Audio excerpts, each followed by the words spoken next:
temas, tienes que crear tu propia línea de investigación, diseñar tu proyecto, decidir pues un poco todo lo que os voy a contar aquí.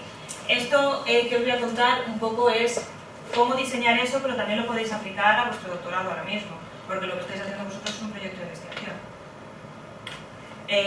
Entonces, pues esto es lo que vamos a hacer. Vale, pues proyecto de investigación, ¿cómo empezamos? ¿Qué es lo primero? Lo primerísimo, cuando dices, quiero hacer investigación, ¿qué es lo primero que hay que hacer? Seleccionar un tema, decidir sobre qué vamos a investigar, primero y principal. Desde mi punto de vista, ¿qué es lo primero, lo más importante a la hora de seleccionar un tema? Que sea familiar, que sepáis de qué estáis hablando. Realizar un proyecto de investigación significa convertirte en experto sobre un tema. Entonces vais a tener que leer muchísimo, ya me imagino que lo sabéis muchos, después que ya lleváis 1 o 2 años haciendo doctorado, vais a tener que leer muchísimo y vas a tener que seguir leyendo a lo largo de todo el doctorado y a lo largo de toda la investigación que estéis haciendo. Los 2, 3, 4, 5, 10 años que llevéis con el mismo proyecto vais a tener que seguir leyendo porque sigue habiendo más publicaciones. Siguiente, también desde mi punto de vista principal, interesante. Un tema interesante, no es interesante para la gente, interesante para ti. Tú te vas a tener que dedicar a ese tema full time si no estáis trabajando y estáis dedicados a tener la suerte de dedicaros al doctorado de forma permanente, aquí en eso, y si no, incluso peor, en vuestros ratos libres, en los fines de semana, ratos que tengáis para descansar, os vais a tener que dedicar a ese tema que os interese. Un tema que adoráis y que os interese después de 3, 4, 5 años haciendo doctorado, vais a estar aburridos del tema.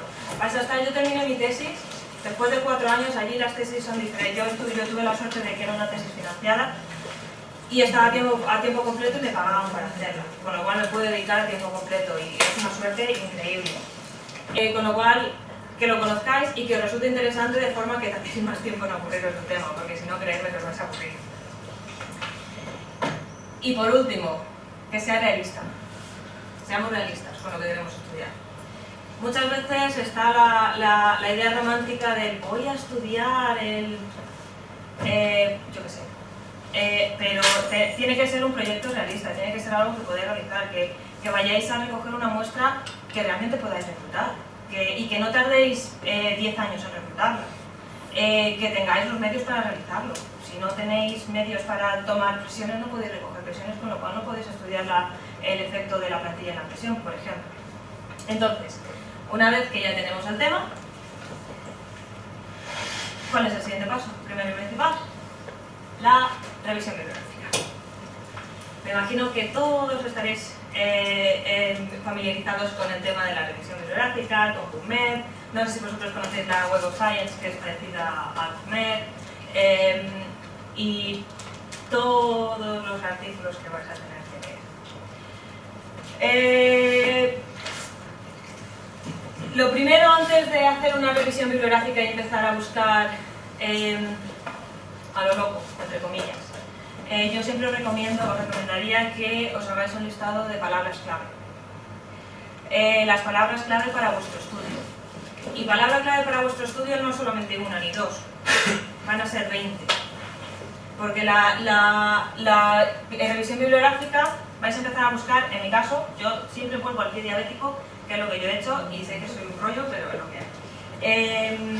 Lo mío fue pie diabético, úlcera de pie diabético, plantillas, pero claro, después de eso empiezas a buscar y dices, vale, sí, eso es lo general, lo específico, pero detrás de todo eso hay una enfermedad que es la diabetes, hay una población a la que está afectada por la diabetes, hay otros tratamientos para la diabetes.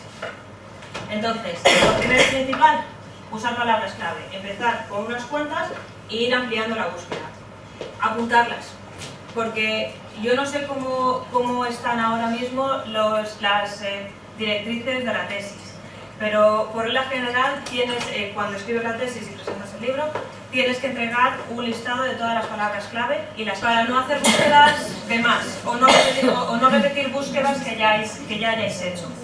Lo que decía antes, Son muchas horas de trabajo, sobre todo si lo estáis haciendo a tiempo parcial y estáis trabajando. Son horas de vuestros fines de semana, son horas de vuestros días libres que le estáis quitando a vuestra familia, a vuestros amigos y a vosotros mismos de descansar. Entonces, cuanto más planifiquéis, mejor vais a optimizar el tiempo y menos tiempo vais a perder. Entonces, las palabras clave, incluso decir, poner cuándo las habéis buscado, porque tendréis que revisar repetir las búsquedas. Haréis una primera búsqueda bibliográfica en el primer año de tesis, pero al año siguiente van a haber más artículos sobre el tema. Pero en 3 años, cuando vayáis al final, ya tengáis la tesis escrita, vais a hacer una última búsqueda bibliográfica y os vais a encontrar con que hay 20 artículos que no habéis incluido y tenéis que actualizar. Entonces, si lo hacéis periódicamente, eso siempre ayuda. Muy importante. Solamente usar bases de datos científicas. Nunca, jamás en la vida referenciéis una página web, un blog, una revista, a menos que sea por una razón específica.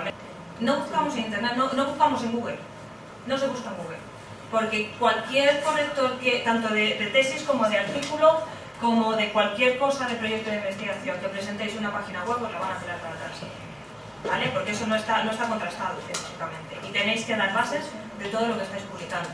Investigación seria y científica, ¿vale? Y luego lo que os decía antes, todos los artículos del tema. No me vale con que... O sea, no me vale, a mí me vale, pero os vais a dar cuenta de que no es solamente, en mi caso, no era solamente sobre plantillas para prevención de úlcera de pie diabético. En mi caso era la diabetes en general, qué es el pie diabético, cómo se produce, qué causas tiene, cada una de las distintas causas, sobre la neuropatía, sobre la enfermedad vascular periférica, sobre las presiones plantares. Después, ¿cómo evalúas la neuropatía? Las distintas pruebas, cada una de las distintas pruebas. Tú tienes que dar bases científicas de por qué estás utilizando el monofilamento o el biotensiómetro, o por qué estás utilizando este cuestionario para la neuropatía y no estás utilizando el otro. ¿Por qué has elegido una muestra de este tipo y no has elegido una muestra del otro? Las plantillas, ¿por qué has elegido una barra metatarsal y no has elegido una pieza retrocapital? ¿Por qué has elegido este material y no has elegido el otro? O sea, que es lo que os decía antes con las palabras clave. Vais a empezar con una, 2, 3, 5 palabras clave y vais a acabar con 30 palabras clave interrelacionadas, porque la introducción de una tesis o de un proyecto de investigación es muy grande y tenéis que presentar lo que es todo el problema que estáis estudiando. Y ese problema tiene muchas partes. Y tenéis que tener referencias de todas esas partes. Una vez que hemos hecho la revisión bibliográfica no nos sirve únicamente para informarnos sobre el tema, para convertirnos en expertos, entre comillas, sobre el tema y saber todo lo que está publicado. No solamente eso. También y principalmente lo vamos a utilizar para identificar un hueco en la bibliografía. Estamos haciendo un proyecto de investigación, vamos a invertir los próximos meses, años de nuestra vida. No merece la pena repetir algo que ya está publicado, porque algo que ya está publicado, no es algo nuevo. Cualquier investigación que iniciéis tiene que aportar una cosa nueva que no esté publicada, que la gente no sepa, o que otra investigación no haya cubierto o haya cubierto mal, o haya dicho se necesita más investigación en este tema, ¿vale? Entonces, para ello tenemos que hacer una lectura crítica de los artículos publicados, ¿vale? La lectura crítica de los artículos publicados se hace a lo largo de todo el artículo. Tenemos que ponernos, de ser malas personas, ¿vale? Preguntarnos por qué han hecho todas esas cosas y cualquier cosa que nos llame la atención. ¿Por qué han cogido esta muestra y no han cogido esta otra? ¿Por qué han usado esta prueba y no han usado esta otra? ¿Por qué? Hay que encontrar los errores que han hecho o lo que no han investigado. Pues eso, entonces, básicamente la revisión bibliográfica sirve para eso. Sirve para informarte sobre un tema y cuando ya sabes sobre el tema, ver qué falta, qué puedo aportar yo, qué puedo hacer yo siendo realistas. Yo siempre volveré a ser realistas, por favor, no podemos hacer cosas que no podemos hacer. Siendo realistas, ¿qué podemos aportar o qué nueva investigación podemos hacer? Muchas veces os daréis cuenta de que haciendo una lectura crítica de los artículos publicados, hay muchos artículos que no son perfectos, ningún artículo es perfecto. Y leeréis artículos que, bueno, que no están mal, pero te preguntas, ¿y por qué han hecho esto si obviamente no está bien? O si todo el mundo lo sabe. O ¿por qué han elegido esta prueba estadística si podían haber elegido esta otra que... Entonces, todos somos humanos, todo investigador es humano, nadie sabe con certeza, es lo que os decía antes, yo no vengo aquí a contaros la solución de un proyecto de investigación, yo vengo a contaros mi experiencia. Cada sitio lo hace de forma diferente y cada sitio tiene cosas buenas y cosas malas. Entonces, es simplemente una forma diferente de hacerlo a la que se hace aquí, sin más. Lo que se hace aquí está muy bien, lo que se hace aquí está muy bien. Entonces, no hay una respuesta clara, no hay una solución final. Entonces, lo mismo pasa en los artículos. Los artículos, veréis que hay muchos que, desde vuestro punto de vista, han hecho un error, han cometido un error. Entonces, vosotros podéis intentar hacer la misma investigación, pero corrigiendo ese error. Ya estáis aportando algo nuevo. Y lo que os había dicho antes, ser realistas, por favor. Porque es bastante descorazonador empezar a... yo he visto allí compañeros que han diseñado proyectos de investigación súper interesantes, pero a lo mejor no han sido realistas con la muestra y no han sido capaces de reclutar los pacientes y no han podido resolver su doctorado o han tenido que cambiar en gran parte su doctorado porque no han sido capaces de recoger la cantidad suficiente de pacientes para hacer las pruebas. Y después de pasarte un año leyendo y después de pasarte otro año pasando comités de ética y desarrollando protocolos, te das cuenta de que en el momento de la verdad no puedes. Entonces, por favor, seamos realistas. Pues lo siguiente que hay que hacer es seleccionar de la muestra.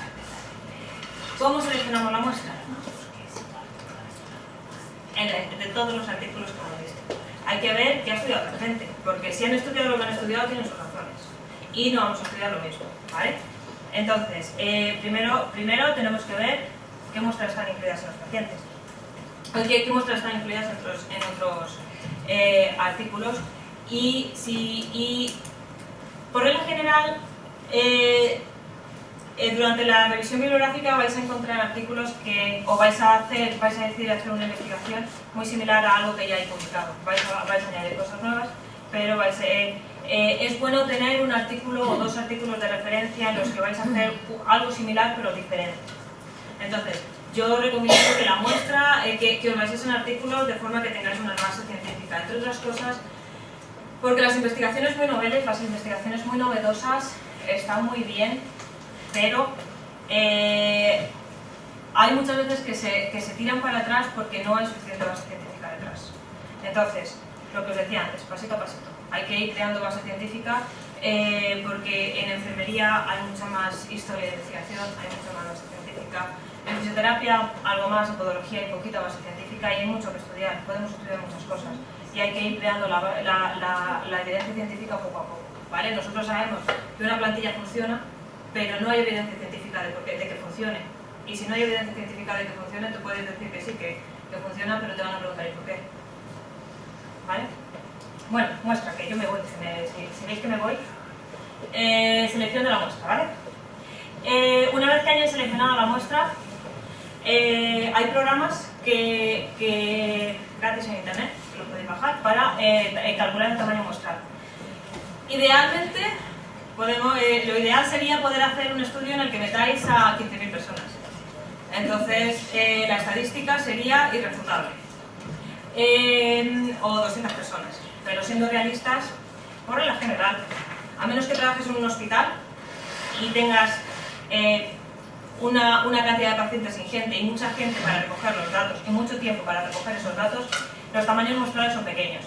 Y si os fijáis en los artículos, los tamaños muestrales, dependiendo de lo que estudien, por regla general están entre 10 y 60 pacientes, aproximadamente, dependiendo de lo que sea.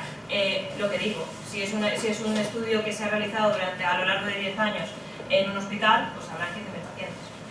Entonces, por eso el tamaño muestral es importante. Los cálculos de tamaño muestral son importantes, porque nos dicen cuál es el mínimo de pacientes, el mínimo de sujetos que vamos a tener que incluir en un artículo para que sea representativo, para que realmente la estadística sea real. ¿vale? Porque si nosotros metemos datos y empezamos a hacer test estadísticos, vamos a sacar resultados significativos aleatoriamente. Así es como funciona la estadística, pero no son confiables, ¿vale? Entonces, el tamaño muestral tiene que ser mínimo dependiendo de los distintos parámetros y el diseño de nuestro estudio. Las variables lo que queremos estudiar, qué tipo de variables son y demás. Cuántas variables vamos a añadir en el estudio, las distintas preguntas. Ser realistas con el tipo de paciente y las formas de reclutamiento. Hay muchas formas de reclutamiento y todo depende. Yo no tengo muy claro cómo funciona aquí el tema de la seguridad social para ayudaros a reclutar pacientes y demás. Allí si quieres que la seguridad social te ayude a reclutar pacientes, tienes que pasar un comité de ética súper duro y las cosas de palacio van despacio. Las cosas administrativas pueden tardar 1 año, año y medio, 2 años en que te empiecen a llegar pacientes. Entonces, seamos realistas con las formas de reclutamiento que podemos utilizar, ¿vale? Ahora después hablaré un poquito más de las formas de reclutamiento. Empezamos con el diseño de protocolos. Los protocolos básicos. El protocolo básicamente es una explicación paso a paso desde que el paciente entra por la puerta hasta que sale desde la última visita. Los protocolos tienen que estar detallados al detalle, tienen que estar completamente detallados. Tienen que cualquier persona completamente ajena al proyecto lea un protocolo y sea capaz de reproducir la toma de datos. Los protocolos van a sufrir muchos cambios a lo largo de la toma de datos y del proyecto en general, porque de hecho, de nuevo, intentando ser realistas no somos realistas. Y según vas tomando datos te das cuenta de que te faltan estos datos o que estos datos no los necesitas. Entonces, todo va a ir cambiando, ¿vale? Entonces, básico, lo primero que tenemos que saber para el diseño de protocolos es qué queremos estudiar. ¿Qué es lo que queremos hallar en nuestro estudio? Y entonces, ¿qué tengo que recoger para poder hallar eso?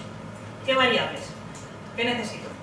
Las variables van a cambiar, porque lo que acabo de decir antes, os daréis cuenta de que necesitáis más variables de las que tenéis, que no habéis estado recogiendo esta variable que es importante, o habéis estado recogiendo esta otra que realmente no la necesitáis para nada, entonces la quitáis, porque al fin y al cabo todo esto va a añadir tiempo a la visita. Tenéis que tener en cuenta de que el paciente va a venir o le vais a tener consulta. En mi caso, venían a la universidad y el paciente viene y no puedes tener a un paciente 5 horas porque tú le quieres hacer 50 pruebas diferentes. No le puedes tener 5 horas y mucho menos si es un diabético.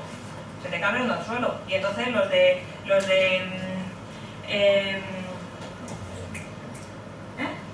de ética y los de los riesgos laborales se te echan encima como locos, ¿vale? Y aparte de eso, coge pobre hombre, ¿no? O sea, entonces, tenemos que ser realistas. Yo sigo volviendo a lo mismo, realistas, por favor. Y por último, ¿cómo recoger esas variables? Vale, yo quiero estudiar presiones, pero si no tengo ninguna plataforma de presiones o plantillas inalámbricas, no puedo recoger presiones.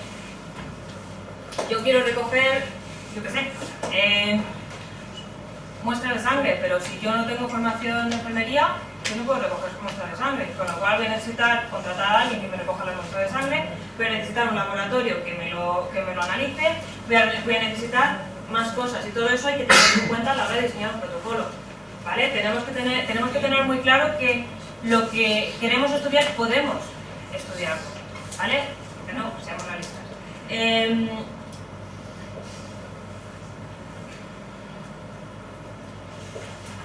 Vale, hemos diseñado nuestros protocolos y tenemos un estudio estupendo y maravilloso. Y ahora volvemos al mundo real y hablamos de dinero. Hablamos de dinero porque vosotros os encanta vuestro proyecto y estáis encantados no solo de no cobrar por realizarlo, sino de pagar una matrícula de doctorado. Incluso si ya no estáis en doctorado y estáis de postdoctoral o simplemente queréis hacer investigación en vuestra clínica o en vuestro centro de trabajo, vais a estar encantados de no cobrar dinero. Pero si necesitáis cualquier persona que necesitéis que os ayude, ¿vale? Le vais a tener que pagar, ¿vale? ¿Cuánto dinero va a costar? En sueldos. Tenéis que pagar a la gente. y vosotros tendréis que comer también, tendréis que pagar la hipoteca, el alquiler, ¿vale? Equipos necesarios, lo que necesitáis para recoger los datos.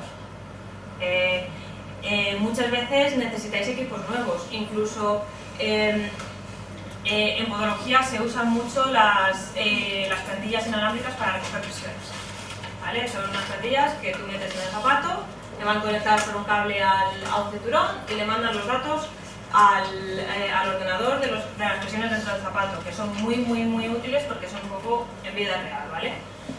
¿Qué pasa? Que estas plantillas tienen una vida limitada, cuestan una pasta, y aparte de eso, no las puedes utilizar indefinidamente más rápido, ¿vale? Entonces, tienes que comprar plantillas nuevas y eso cuesta dinero. Materiales fungibles, si vais a hacer recogidas de sangre, necesitáis agujas, necesitáis jeringuillas, necesitáis sobres para meterlos, necesitáis papeles para imprimir los datos, las distintas hojas, necesitáis muchísimas cosas que en el momento en el que estás emocionado con tu proyecto, que te encanta, que estás súper emocionado por hacerlo, no piensas, pero eso está ahí. Eso es el dinero que cuesta el proyecto, pero luego tenéis que tener en cuenta que estáis pidiendo a un montón de gente que deje su vida diaria y venga, se traslade a vuestra clínica o a vuestro laboratorio o donde vayáis a recoger los datos y pase tiempo allí. Y ese traslado, simplemente el traslado cuesta dinero, no es el fin del mundo. Hay becas, hay muchas becas. Sí, hay becas, sí. Hay muchas becas, tanto gubernamentales como europeas, como de institutos, bancos, empresas privadas, internacionales. Dependiendo del proyecto, es como todo. Si tú vas a pedir dinero, primero tienes que ver a quién se lo vas a pedir. ¿A quién le quieres pedir el dinero? ¿Cuánto dinero te van a dar? Y si te merece la pena pedirlo. Y una vez que dices, se lo voy a pedir a la Unión Europea, tienes que ver qué les tienes que vender, entre comillas. No es que les tienes que vender, es cómo les presentas tu proyecto para que le guste y te lo compren. Por encima de otro proyecto que es igual de bueno que el tuyo. O sea, porque toda investigación nueva es buena, ¿vale? Entonces, primero hay que ver qué becas elijo. Becas Santander, por ejemplo, becas La Caixa. Institutos privados, hay muchos institutos de investigación que dan becas. Empresas privadas, tú le puedes ofrecer evitas que le vas a hacer una prueba de no sé qué, sobre que le vas a hacer que vas a probar uno de los productos que ellos tienen, y va a tener una publicación científica que certifique que ese producto es eficiente, que funciona. Vale, pues ya tenemos el dinero y ya podemos empezar nuestro proyecto. ¿Cuál es el siguiente paso? Comités de ética.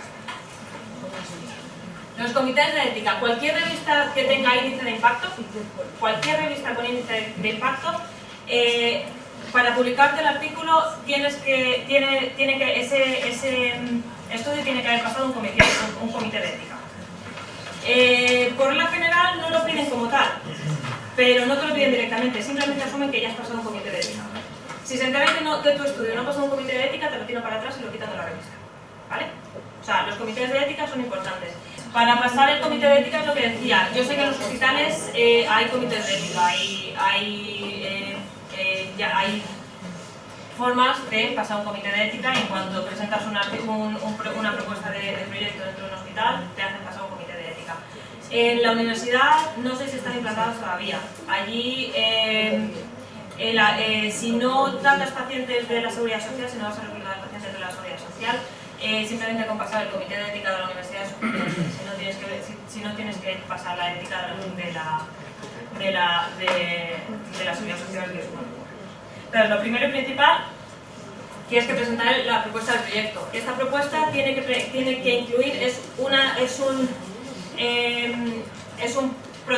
un proyecto completo. O sea, desde por qué lo estás haciendo, desde qué estás estudiando, por qué lo estás haciendo, cómo lo vas a hacer y qué quieres conseguir con ello. Entonces, lo primero es una revisión bibliográfica. Es qué he publicado, por qué este proyecto es importante y qué voy a conseguir con él. O sea, yo quiero yo quiero estudiar cuál es el mejor, la mejor plantilla. ¿Por qué? Porque la diabetes es un problema muy grande, es una gran epidemia mundial, es una pandemia.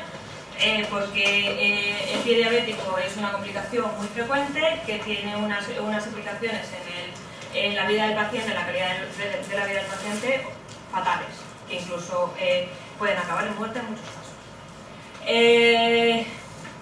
Lo que he publicado es esto, pero yo he hallado este hueco que yo quiero rellenar, yo quiero investigar cuáles, de todas las mejores cosas, de todos los mejores tratamientos que he publicado, yo quiero ver cuál es el mejor. ¿Y cuál es la relevancia del proyecto? Yo quiero mejorar la calidad de vida de un paciente, que eso además va a recortar gastos en la seguridad social, porque si yo ayudo a prevenir la primera úlcera, reduce el riesgo de que haya úlceras más adelante, lo cual significa que el paciente no va a estar ingresado, no va a tener que tener cirugías, amputaciones y demás, con lo cual son gastos. No solamente repercute en la calidad de vida del paciente, sino en gastos en cuanto a rescate, ¿vale? Una vez que les hemos contado lo guay, lo que mola nuestro estudio y lo importante que es, lo vital que es que lo hagamos, ¿cómo lo vamos a hacer? ¿A qué pacientes vamos a estudiar? Eso es principal, clave principal, porque si vamos a estudiar una muestra, lo que me decía, si vamos a estudiar una muestra de pacientes, lo más seguro es que vayamos a tener que pasar por un comité del hospital y demás, que son mucho más rigurosos. Los protocolos detallados, tenemos que decir exactamente paso a paso, desde que le dices solo al paciente hasta que le dices a Dios. Desde que llega, qué le va a pasar, qué va a pasar al paciente, qué le vamos a contar, qué pruebas le vamos a hacer, todo, absolutamente todo. Y asesoramiento de riesgos, del laboratorio, de la clínica, del gabinete en el que vayamos a estar. Si cualquier sitio donde vayamos a hacer pruebas, yo me imagino que en clínicas tienen que pasar un asesoramiento de riesgos laborales, un asesoramiento de que el paciente está protegido y no tiene riesgos. Pues esto es lo mismo, asesoramiento de riesgos en cuanto al laboratorio en el que vayamos a hacer las pruebas y las pruebas que le vamos a hacer que no tienen ningún tipo de que no son perjudiciales para el paciente. Una vez que ya les hemos dicho lo importante que es nuestro proyecto y cómo lo vamos a hacer, hablar de qué queremos, por qué lo estamos haciendo, qué queremos conseguir para el proyecto, cuál es los resultados. Y aparte de eso, vender nuestros resultados. Yo estoy haciendo esto no porque yo lo considero importante eso para mí, sino porque creo que va a beneficiar a toda esta gente, que va a beneficiar a este grupo de pacientes, a este grupo de atletas, a este grupo de personas, y no solamente a este grupo de personas, a este grupo de pacientes, sino a la seguridad social, por esto, por lo otro, sino a las familias de estos pacientes, porque no van a tener que cuidar de ellos. En cuanto a atletas, yo qué sé, va a beneficiar los gastos de los equipos que tienen detrás, ¿qué beneficios se van a sacar de mi proyecto? Y la planificación del proyecto en tiempo. Tú normalmente cuando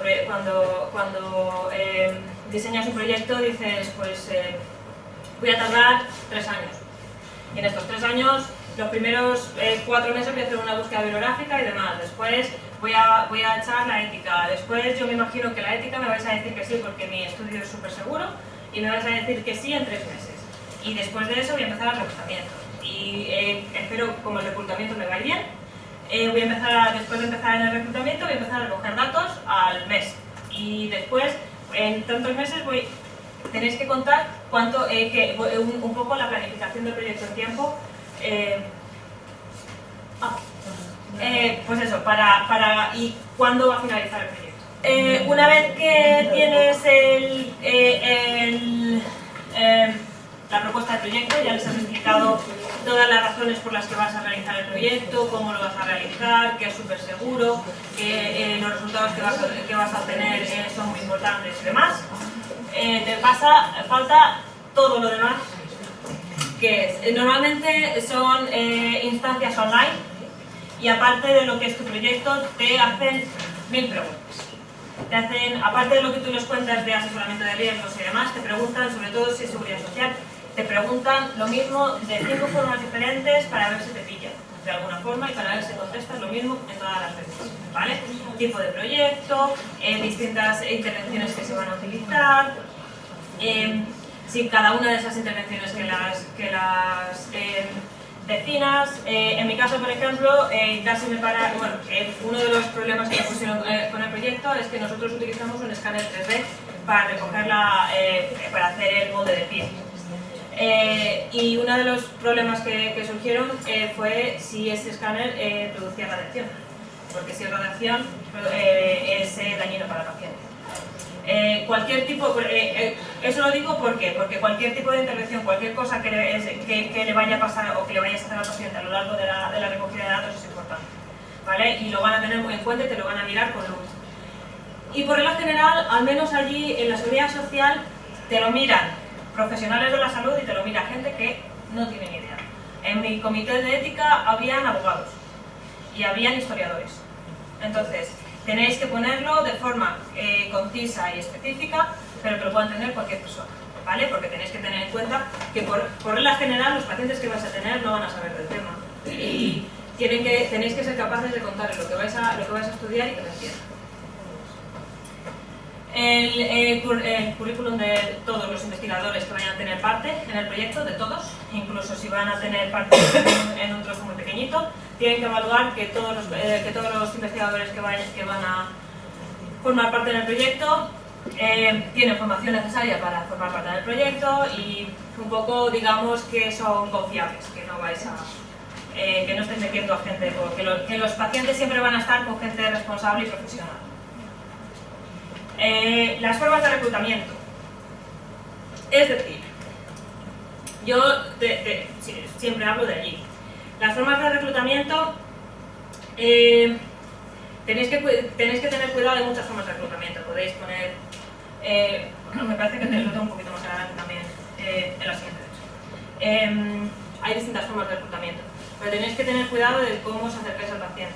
Por regla general, no podéis llegar, de hecho allí, yo no podía llegar a un paciente y decirle quieres formar parte de mi estudio, porque eso se considera como acoso social. Tú le das la información al paciente y si el paciente quiere te contacta. Entonces, cuidado con las formas de reclutamiento. Tenéis que especificar muy mucho y muy claramente cómo vais a reclutar al paciente. Si vais a poner anuncios en el periódico, si vais a colgar pósters en las farmacias o en los centros cívicos o donde queráis.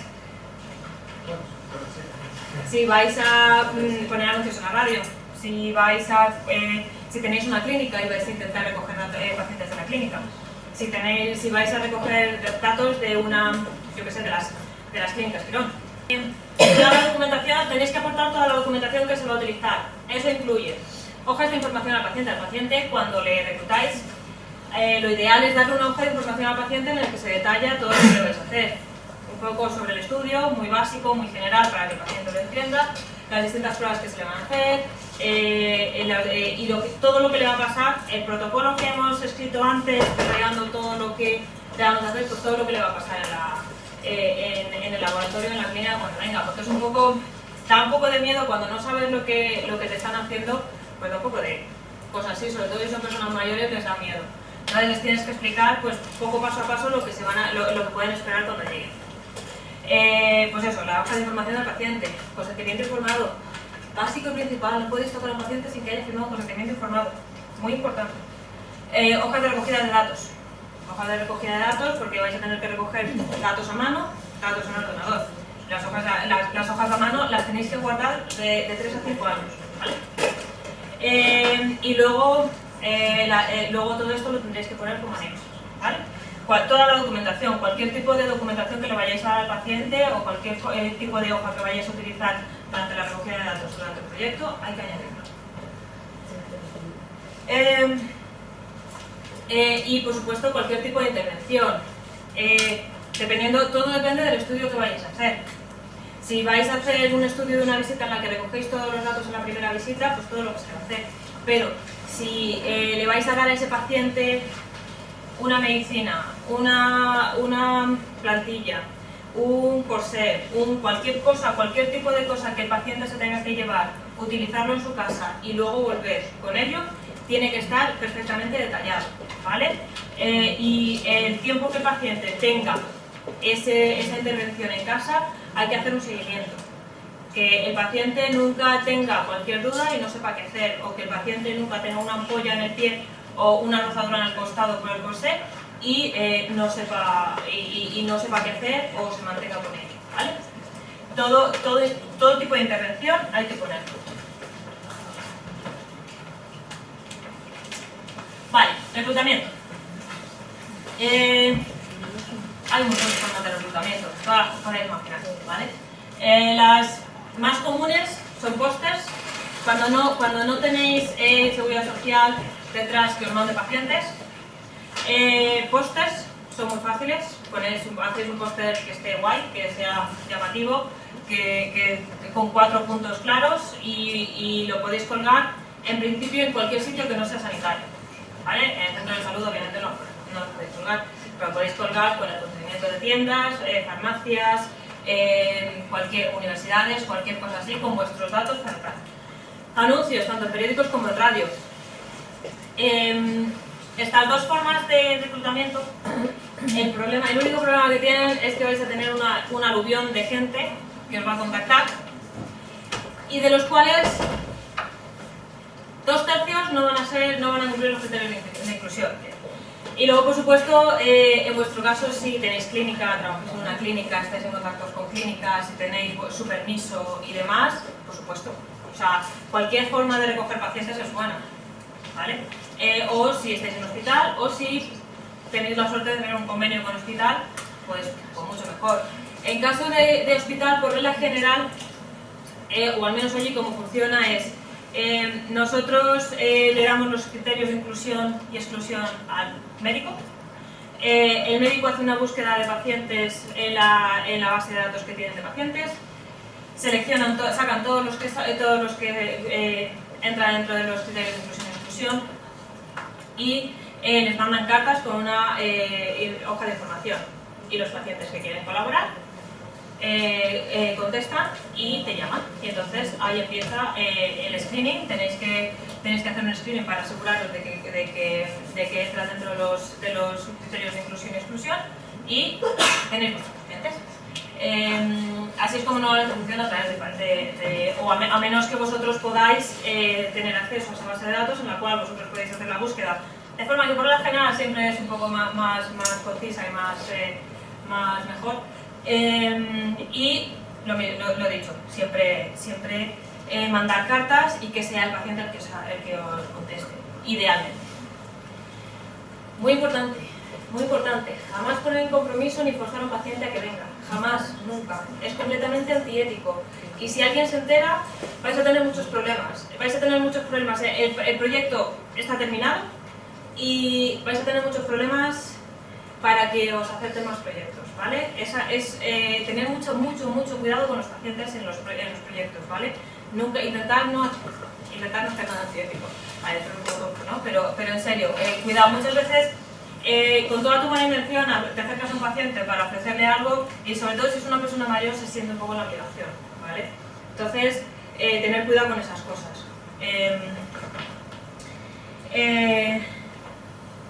Y siempre dar una hoja de información del estudio del paciente. El paciente tiene que tener acceso a toda la información de lo que le va a pasar, ¿vale?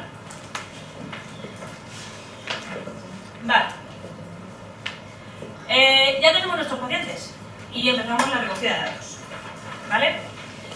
Lo primero que tenemos que ver es, ya lo he dicho antes, dependiendo del tipo de paciente que tenemos y lo que queremos recoger, es la duración de la recogida de datos. Seamos realistas con la duración de la recogida de datos, tanto paciente como para nosotros. Estar en laboratorio recogiendo datos o estar en clínica recogiendo datos cansa muchísimo.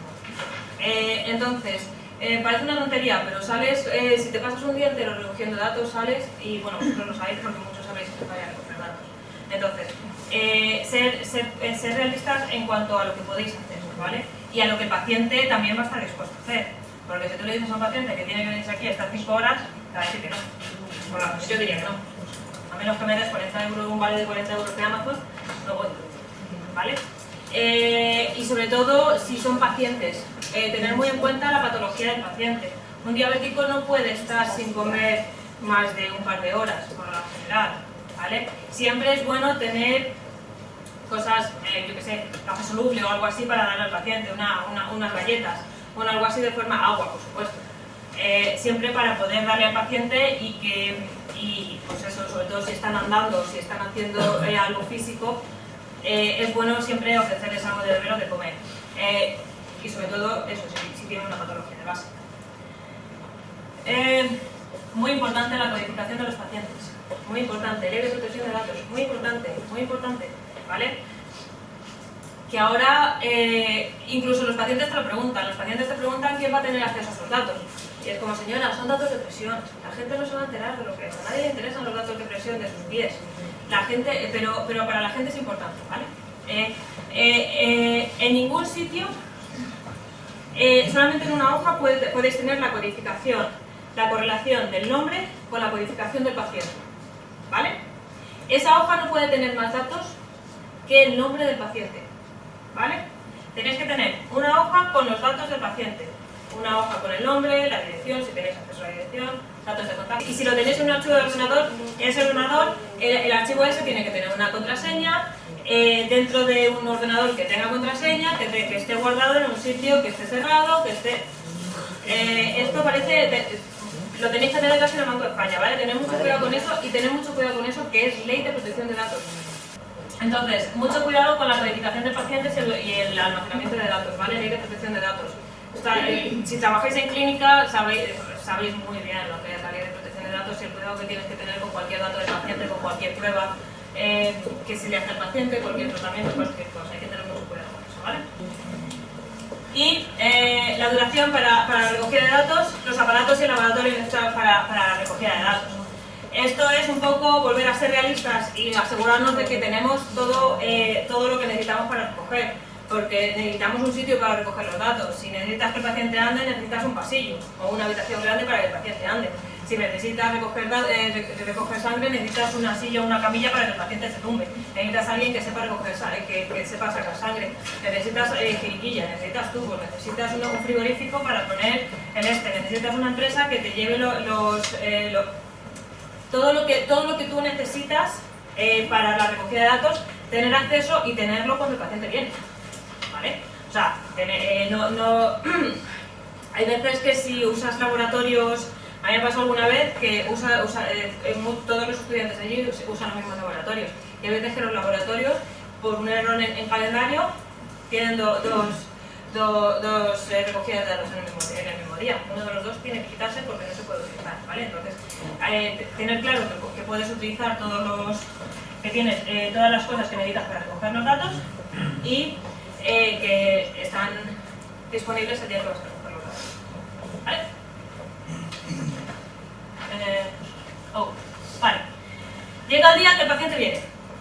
Lo primero es la llegada del paciente, saludarle y demás. Lo ideal es el paciente viene, le saludas, tal, le llevas al laboratorio y tienes una hoja de información, igual que la que él le has dado previamente, le has mandado a casa, y hablas con él, le preguntas, lees un poco por encima la hoja de información del estudio, te aseguras de que el paciente sabe exactamente qué va a pasar y le preguntas si tiene cualquier duda. ¿Vale? Cualquier duda que el paciente tiene que sentirse cómodo y seguro. Otra cosa que es muy importante es dejarle claro al paciente que puede abandonar el estudio en cualquier momento sin necesidad de dar ninguna razón por ello. ¿Vale? El hecho de que el paciente acepte participar en tu estudio no es vinculante. El paciente tiene derecho a decir: no me siento cómodo, no me caes bien, no me apetece, no. ¿Vale? No puedes obligar a un paciente a que tome parte de tu estudio. Y el paciente tiene que tenerlo muy claro. Y tiene que saber que no tiene por qué darte razones, porque hay veces que, sobre todo, gente mayor, mujeres mayores, les da un poco de cosa decirse: no, es que no me apetece, o es que me duele la espalda hoy y no quiero ir, ¿vale? Y se esfuerzan y van. Entonces, el paciente tiene que tener muy claro, para no estar obligado a tomar parte en el estudio, de que tiene la libertad de participar, ¿no? Incluso cuando ya ha tomado parte de esto. Preguntar las dudas que tenga. Consentimiento informado, siempre, primero, principal, importantísimo, siempre. Antes de tocar al paciente, consentimiento informado, siempre, siempre, ¿vale? Que como luego el paciente se te ponga tonto y no tengas un consentimiento informado, te metes en un lío grave, ¿vale? Siempre consentimiento informado antes de tocar al paciente, antes de que el paciente se quite los zapatos o se siente en la silla donde le vamos a hacer las pruebas, ¿vale? Siempre. Que no se olvide nunca. Y ya, después de eso, una vez que ya tienes consentimiento informado, ya recoges tus datos y sigues con tu protocolo. Vale, ya tenemos los datos. Hemos empezado a recoger datos. Mi consejo, siempre, cuando tengáis datos recogidos de 2, 3, 4 pacientes, procesar los datos y aseguraros de que los datos están bien. Y aseguraros, no un análisis estadístico como tal, pero aseguraros de que los datos son analizables y que son procesables, ¿vale? No queréis pasar los 2 años recogiendo datos para luego daros cuenta de que no sirve o de que no habéis recogido una variable completamente necesaria, ¿vale? Muy importante, esto es un consejo personal mío para vosotros, aseguraros de que los datos que tenéis están bien, que los estáis recogiendo bien, que se pueden procesar y que se pueden analizar, ¿vale? Porque si no, es empezar otra vez a reclutar pacientes otra vez y a recoger datos, ¿vale? Lo que os digo, fotos y vídeos funcionan diferentes, ¿vale? Tenéis que tener, si vais a estar grabando la sesión, si vais a estar tomando fotos y demás, por supuesto, ninguna foto en la que el paciente sea reconocible puede ser publicada. Y las fotos llevan un consentimiento informado aparte y llevan un proceso aparte, ¿vale? Eso es importante. Eso, proceso de datos. Analizar los datos cuando tengáis unos poquitos, para aseguraros de que lo estáis haciendo bien, de que no necesitáis variables que no habéis incluido, por lo que sea y demás, ¿vale? Lo primero es exportarlos, sobre todo si estáis recogiendo datos con software, siempre tienen un software específico, que por regla general solamente ese software lo puede hacer. Entonces, siempre hay vueltas, se pueden escribir códigos en MATLAB, se pueden escribir programas que te convierten los datos, ¿vale? Entonces, para el proceso de datos lo primero es sacar los datos del ordenador y que sean analizables con Excel o SPSS. Yo desde mi experiencia os aconsejo el SPSS en vez del Excel, porque es mucho más potente. Mucho más potente, no os tenéis que bajar paquetes aparte y es más fácil de utilizar. Una vez que sabéis utilizarlo es muy fácil de utilizar, ¿vale? Y es lo que se suele utilizar por regla general en la bibliografía publicada, lo que usan es por regla general el SPSS, ¿vale? Entonces, todos los datos que tengas en software, exportarlos y procesarlos para que sean analizables o en Excel o en SPSS. Y creación de una base de datos maestra.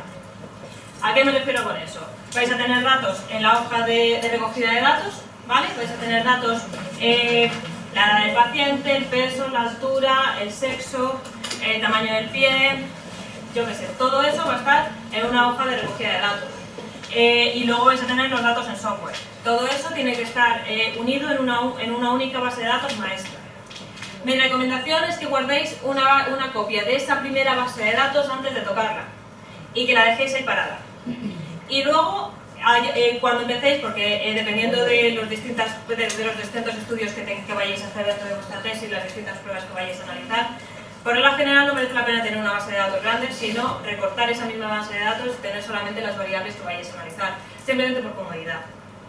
Entonces, tener distintos archivos de bases de datos, una vez que hayáis quitado pacientes, porque os falten datos de ese paciente, porque los datos de ese paciente estén mal, porque haya decidido salirse del estudio, porque vino a la primera visita pero resulta que luego no vino a la segunda, por mil datos, mil posibilidades. Pero la primera base maestra, siempre tenerla ahí porque la vais a necesitar mucho. Vais a tener que volver, vais a hacer muchos análisis, vais a hacer muchas cosas y os vais a dar cuenta de que lo habéis hecho mal, aunque esa prueba no funciona, con lo cual tenéis que, en vez de un chi cuadrado, tenéis que hacer, yo qué sé, una nova. ¿Vale? Entonces, tenéis que tener acceso y poder siempre volver a datos. Tener muchas versiones de los datos y una base de datos maestra. ¿Vale? Porque si perdéis los datos, no quiero contar. Vale, análisis estadístico. No me voy a meter a daros una clase de estadística, porque lo primero es que mi estadística tampoco está buena. Pero, lo primero, elegir, no hay una prueba correcta para lo que queréis elegir, para lo que queréis estudiar. No, hay 1000 pruebas. Y hay 1000 formas de analizar los datos. Y hay 1000 formas de enfocarlos. Mi consejo es elegir las pruebas que mejor se adapten a vuestros datos y que sean lo más sencillo posible, no os compliquéis la vida. Si podéis hacer un chi cuadrado en vez de una regresión y un chi cuadrado, es mucho más fácil, ¿vale? No os compliquéis la vida. Intentad, la estadística es lo suficientemente complicada cuando es sencilla como para complicarnos la vida mucho más, ¿vale? Si no sabéis estadística o no tenéis, yo no sé estadística, yo sé estadística básica, ¿vale? Si no tenéis buena base de estadística y no conocéis a nadie, hablad con un bioestadístico, hablar con gente que sepa del tema y que os recomiende las pruebas que podéis utilizar. Las pruebas estadísticas, por supuesto, debéis sacarlas también de la bibliografía que habéis leído. Todos los artículos publicados sobre el tema os cuentan cómo han analizado los datos y cómo los han procesado y por qué los han analizado muchas veces. Pues os cuentan el por qué han elegido la prueba, ¿vale? Entonces, basaros en la bibliografía, pero si tenéis dudas o por lo que sea, los resultados no os cuadran o no son lo que esperáis, plantearos visiones, otro tipo de visión, ¿vale? O sea, no hay una prueba que sea, madre mía, el chi cuadrado no me sale, ya está, el estudio se ha acabado. No, hay más formas de analizarlo, ¿vale? La interpretación de los resultados.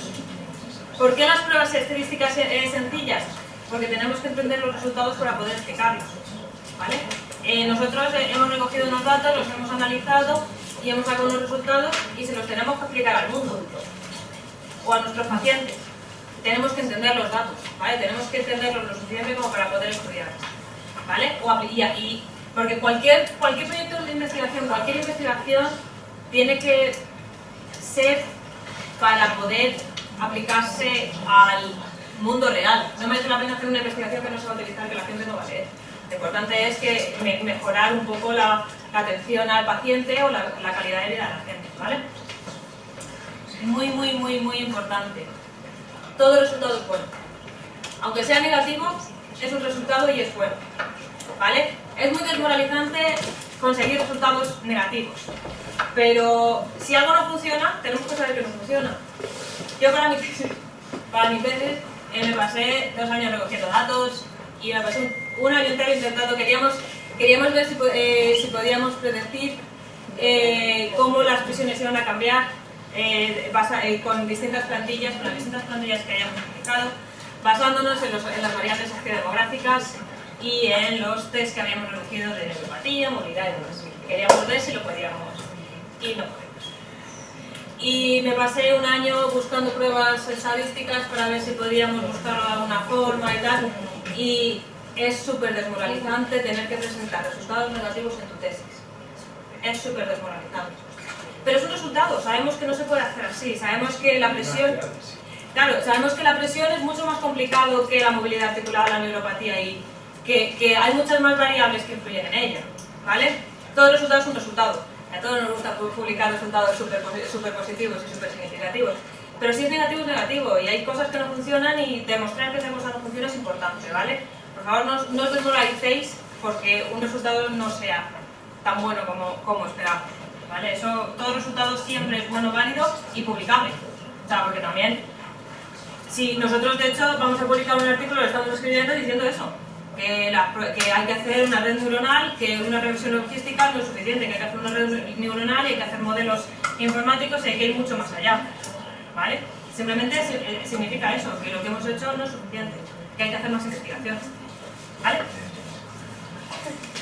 Y por último, ya os dejo que vayáis al descanso,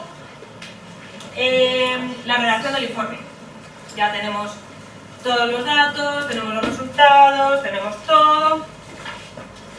Y esto es muy básico, dependiendo del informe tenéis a las reglas. Si estáis escribiendo un doctorado, tenéis unas reglas muy claras de doctorado. Si estáis haciendo un máster allí son de 30.000 a 70.000 palabras. Un doctorado es un informe de más de 70.000 palabras, presentándolo todo, presentando una revisión bibliográfica enorme, que cubra todo el tema, que presente todo el problema desde más general a más específico.